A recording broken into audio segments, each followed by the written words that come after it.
Charlotte jaugea la secrétaire du regard. Elle avait envie de lui asséner une grande gifle pour lui remettre les idées en place. Elle se mordit la langue jusqu'à ce que le goût métallique du sang se répande dans sa bouche aux lèvres charnues. La secrétaire Carole l'observait toujours avec un sourire narquois, lui tendant la clé d'un air moqueur. Pourquoi le sort s'acharnait-il à lui envoyer continuellement des personnes malveillantes? Bon alors, tu la prends cette clé? J'ai pas que ça à faire, moi. Charlotte saisit la clé d'un geste peu enthousiaste, rétorquant. Au fait, la couleur de vos pressons est horrible et vos cils sont trop mal posés. Je peux vous faire vos poses pour pas trop cher si vous voulez. Vous éviterez de vous taper la honte et d'être aigri parce que vous êtes moche. Et elle se dirigea vers l'escalier d'un pas énergique, laissant la secrétaire fulminée, cramoisie de honte. Tirant sa valise et soufflant sous l'effort, Charlotte emprunta les marches menant aux chambres de l'internat. Genre, y a même pas d'ascenseur, pensa-t-elle tout haut. Arrivant au palier du premier étage, elle passa une tête et observa des jeunes filles qui entraient et sortaient joyeusement des chambres situées de part et d'autre du couloir. Elle sourit, partageant de loin la joie et l'excitation des jeunes internes qui prenaient possession de leur nouveau lieu de vie. Charlotte continua de monter lentement les marches, entendant les exclamations joyeuses des filles s'évanouir au fur et à mesure qu'elle approchait du second étage. Le couloir était sombre. La tapisserie murale d'un vieux jaune pâle et le parquet élimé faisaient régner une ambiance lugubre. La jeune fille marcha lentement, scrutant les numéros inscrits sur les portes des chambres et traînant sa lourde valise. 18, 19, 21. Elle s'arrêta devant une porte où le numéro 20 en métal faisait refléter le peu de lumière éclairant le couloir. La clé tourna avec une certaine résistance dans la serrure de la porte, dont la peinture bordeaux s'écaillait par endroits.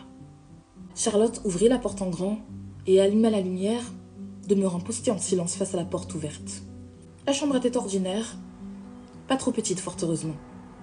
Un lit d'une place était installé contre l'un des murs. Un drap de lit gris avec sa tête d'oreiller, un drap blanc ainsi qu'une couverture beige étaient pliés sur le matelas. Un bureau et une chaise en bois étaient disposés sous l'unique petite fenêtre carrée de la chambre.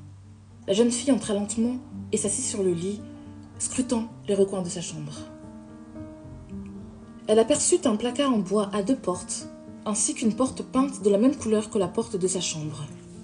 Elle l'ouvrit avec hésitation et découvrit une petite salle de bain au sol de petits carreaux blancs dont certains étaient fêlés. La pièce était agrémentée d'une douche, de toilettes, ainsi que d'un lavabo surmonté d'un miroir arrondi ancien, dont le haut du cadre en métal comportait une rose bleue sculptée. Une odeur de plomberie défectueuse se répandit désagréablement et Charlotte fronça le nez. Par chance, la petite salle d'eau possédait sa propre petite fenêtre. La jeune fille ouvrit le battant de bois et une brise estivale caressa son visage. Charlotte ferma les yeux et huma l'air marin chargé d'effluves d'algues. L'air frais lui faisait du bien. Elle réouvrit les yeux. La vue était intéressante. De sa fenêtre, elle apercevait l'étendue du petit parc non entretenu de l'internat. À sa grande surprise, il était relativement grand. En son cœur s'élevait une fontaine asséchée entourée de rosiers. À l'une des extrémités du parc se trouvait une chapelle ancienne en pierre, côtoyée par une dizaine de tombes recouvertes de ronces. Enfin, un petit sentier escarpé partait de derrière la chapelle, traversait une forêt et débouchait sur une plage bordée par une petite falaise et d'énormes rochers. Contre toute attente, l'endroit s'annonçait intrigant. Charlotte avait toujours aimé la nature et elle passait énormément de temps à se promener seule dans les bois situés autour du village où elle habitait avec ses parents, Barbara et James.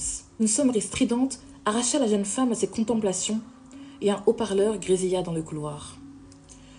Toutes les résidentes sont attendues dans la salle de réunion située au rez-de-chaussée. Toutes les résidentes sont attendues dans la salle de réunion située au rez-de-chaussée. La réunion débute dans 5 minutes. Tout retard sera sanctionné. La voix mourut dans l'enceinte du haut-parleur, plongeant le second étage de Newton Creek Girls' School dans le silence. Sans attendre, Charlotte Waters sortit de sa chambre et ferma la porte à clé derrière elle.